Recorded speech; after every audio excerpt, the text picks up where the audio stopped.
I'm curious, what do you all think? We talked a little bit about sound bites and nuance and what gets lost. But I'd love to hear from you all of what's the value of nuance around topics like this, around things that are happening when it comes to white supremacy? What are we missing when things are shared in the length of a tweet or the length of a headline?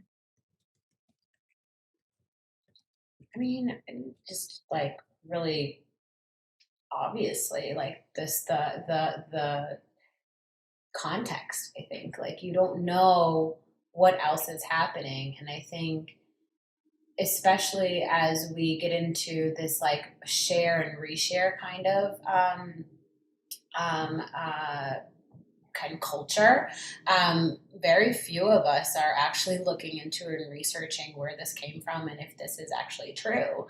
And you get like even in the world of like 1 minute or even before that it was 10-second like videos, right? You only seeing a very narrow perspective. And so how we're able to kind of pan out and take a step back is really, really important. And let's be clear, white supremacist culture is all about sense of urgency. And so I need to know things right now, and I need to be able to report it back.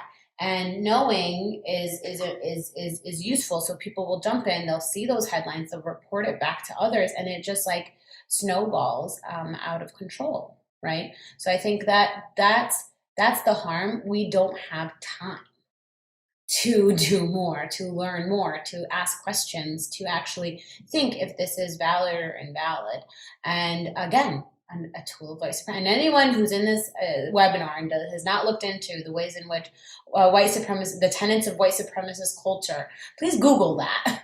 And I think, like, one piece of, that I was thinking of previously when you were talking about just not being on social media, Becca, it's like, we have so many resources at our fingertips. And I think for a very long time, search engines like Google were very much villainized because we're like, oh, there's so much misinformation out there. And y'all, like, we're smart enough to like find some of that good stuff.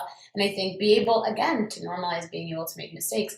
But taking those Twitter and those Instagram and those Facebook headlines are just like really, really harmful.